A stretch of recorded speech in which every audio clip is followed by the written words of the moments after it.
Hello friends, हमारी ई classes में आपका स्वागत है। हमारा आज का टॉपिक है स्कोप ऑफ एचआरएम। जैसा कि आप लिखा हुआ देख रहे हैं, स्कोप, जैसा कि हमने बताया था कि एचआरएम की कहाँ तक सीमाएं हैं।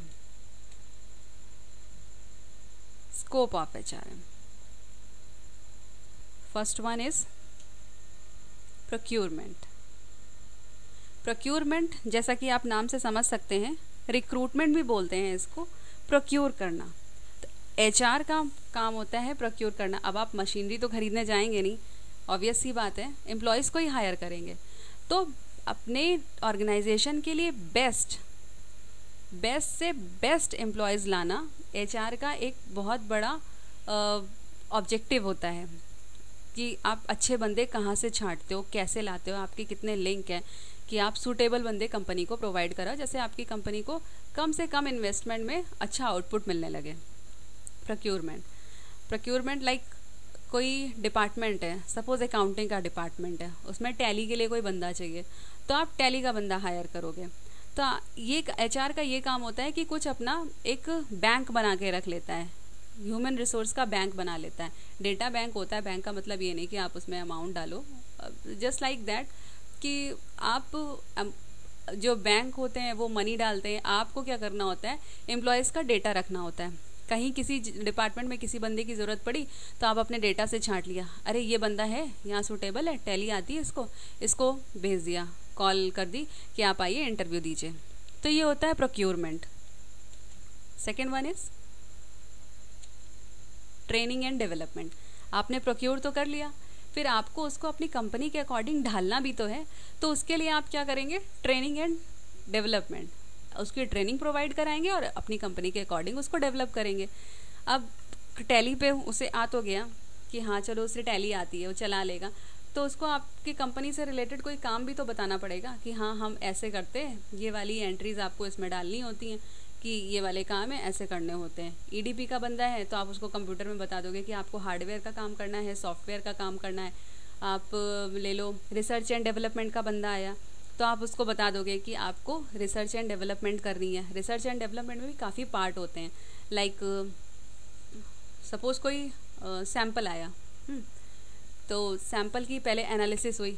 अब ये डिपेंड करता है कि एनालिसिस आपको करनी है या आप लैब से करा सकते हो। तो आप ये उसको बता देंगे कि नहीं आपको ये नहीं करना है, आपके पास सैंपल आएगा, उसकी आप एनालिसिस करवाइए, उसके बाद उसी के अकॉर्डिंग उससे नियरेस्ट मैचिंग का सैंपल बनवाइए प्रोडक्शन से, उसके बाद उसकी जो प्रोसेस है आप कंसर्न पर्सन को भेज दीजिए।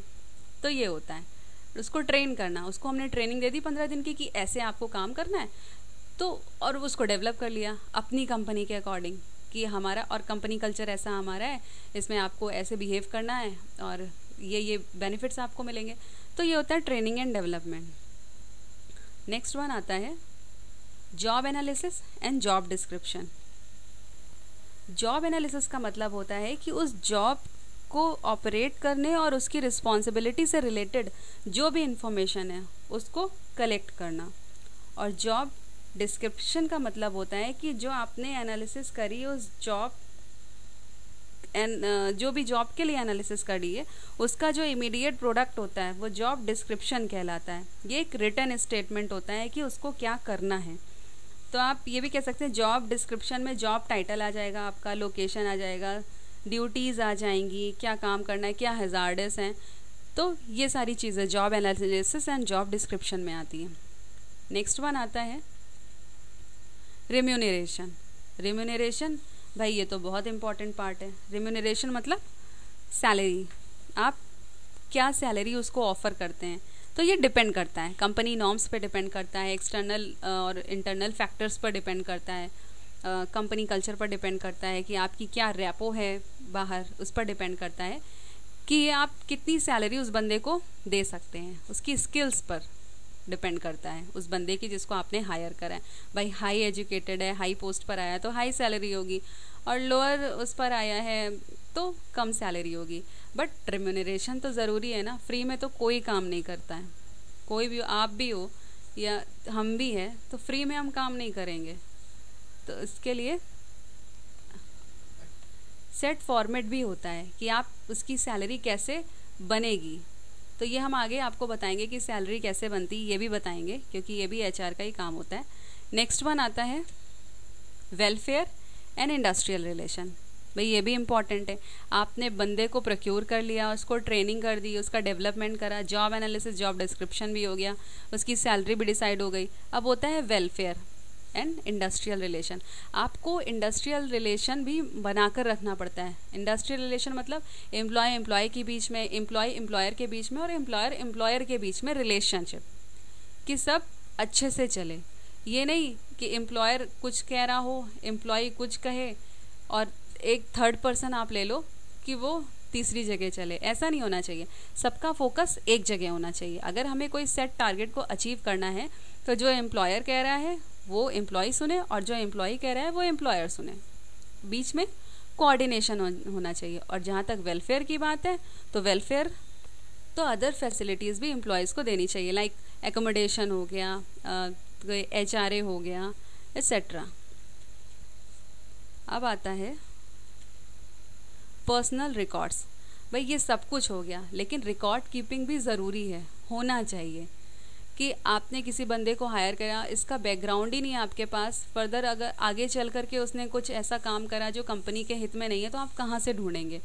तो बाकायदा इसका रिकॉर्ड बनता है। जब भी कोई एम्प्लॉई हायर होता है तो उसकी एक फ़ाइल बना दी जाती है।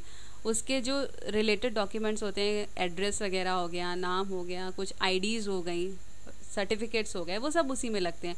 और उसके बाद जो भी चीज़ें आती हैं, कोई उसने अपॉलॉजी दी या कुछ दिया, सैलरी से रिलेटेड, उसके वेलफेयर से रिलेटेड, उसकी जॉब से रिलेटेड, प्रमोशन हुआ, तो ये जैसे जो भी उस बंदे से रिलेटेड कोई भी काम होता है वो उस फाइल में मेंटेन होता जाता है। कि अगर कोई प्रमोशन का टाइम आया तो उसकी फ़ाइल निकाल ली, भाई उसकी फ़ाइल ले आओ कि उसने क्या क्या गलतियाँ करी और क्या क्या अच्छे काम करें। जैसे कहते हैं ना कि भगवान हमारे बही खाते बनाता है, गुड वर्क्स बैड वर्क्स, तो वैसे ही HR का भी काम होता है, वो भी लिखता है अच्छा काम बुरा काम, अच्छा किया तो प्लस पॉइंट, बुरा किया तो माइनस पॉइंट, और इन सब का रिजल्ट जो निकलता है वो निकल के आता है प्रमोशन और डिमोशन। तो ये था ह्यूमन रिसोर्स मैनेजमेंट का स्कोप कि कहाँ तक इसका क्षेत्र है, कहाँ तक HR उसमें हस्तक्षेप कर सकता है, कहाँ तक कंट्रोल कर सकता है। आई होप आपकी समझ में आ गया होगा।